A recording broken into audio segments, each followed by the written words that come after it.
আসসালামু আলাইকুম viewers, cooking 24 আওয়ারে আপনাদের স্বাগতম। আজকে আবার হাজির হলাম নতুন একটা রেসিপি নিয়ে। আর রেসিপিটা হলো কচু পাতার পাকোড়া রেসিপি। কচু পাতার পাকোড়া বানানোর জন্য এখানে আমি অল্প করে মুসুরির ডাল নিয়েছি, সাথে নিয়েছি অল্প করে কাঁচামরিচ। আর এগুলোকে আমি ব্লেন্ডার করে নিয়ে আর এখন নিয়ে নিচ্ছি অল্প করে কচু পাতা। পাতাগুলোর বোটাটা ছাড়িয়ে তারপর কচু পাতাগুলো কুচি করে কেটে নেব।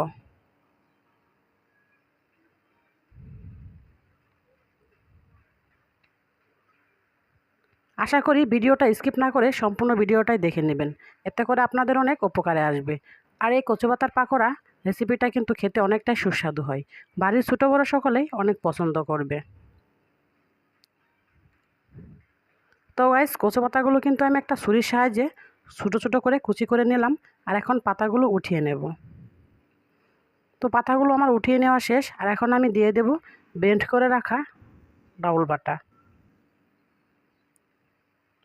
এখানে আমি পরিমাণ মতো ডাউল বাটা ইউজ করব। বেশি হলে কিন্তু নরম হয়ে যাবে, আর নরম হলে কিন্তু পাকোড়াগুলো ভাজতে ভালো হবে না। ডাউল বাটা দেওয়ার পর দিয়ে দিয়েছি আমি অল্প করে চাউলের গুঁড়া, দিয়ে দিয়েছি পরিমাণ মতো পেঁয়াজ, আর দিয়ে দিয়েছি পরিমাণ মতো রসুন ও আদা বাটা, দিয়ে দিলাম পরিমাণ মতো শুকনো মরিচের গুঁড়ো ও হলুদ গুঁড়ো, আর দিয়ে দেব পরিমাণ মতো লবণ। এখন দিয়ে দেব পরিমাণ মতো সজের গুঁড়া। এখন সবগুলো উপকরণ আমি ভালোভাবে মিশিয়ে নেব।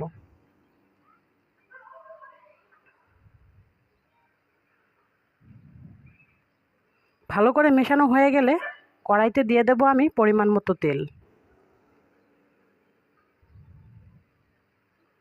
তেলটা গরম হয়ে গেলে ছোট ছোট শেপ করে আমি পাকোড়াগুলো ভালো করে ভেজে নেব।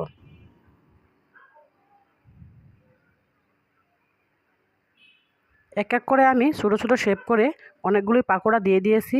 আর এখন ভেজে নেওয়ার পালা। তো গাইস, পাকোড়াগুলো কিন্তু এক পাশে হয়ে গিয়েছে, আমি এখন অপর পাশে উল্টিয়ে নেব।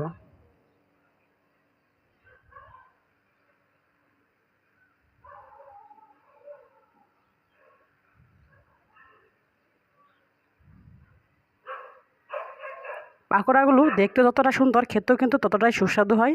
তো গাইস, দেখতেই পাচ্ছেন পাকোড়াগুলো কিন্তু আমার একদম লাল লাল করে ভাজা হয়ে গিয়েছে। আর এই কচু পাতার পাকোড়া খেতে এতটাই সুস্বাদু, একবার খেলে দ্বিতীয়বার আর ভুলতে পারবেন না। তো গাইস, পাকোড়া কিন্তু একদম মশমশা করে আমি ভেজে নিয়েছি, আর এখন পরিবেশন করে নেব। তো গাইস, দেখতে পাচ্ছেন পাকোড়াগুলো দেখতে কতটা সুন্দর হয়েছে। আর এই পাকোড়াগুলো দেখতে যতটা সুন্দর, খেতেও কিন্তু ততটাই ইয়ামি। আশা করি এই রেসিপিটা আপনাদের অনেক ভালো লাগবে। এই রেসিপিটি যদি ভালো লাগে তাহলে আমার চ্যানেলে সাবস্ক্রাইব করে আমার পাশে থেকে আরও নতুন নতুন ভিডিও দেওয়ার জন্য আমাকে অনুপ্রেরণা জাগাবেন। আপনাদের অনুপ্রেরণায় হচ্ছে আমার সাফল্য। আশা করি আপনারা সবাই আমার পাশে থাকবেন। আল্লাহ হাফেজ।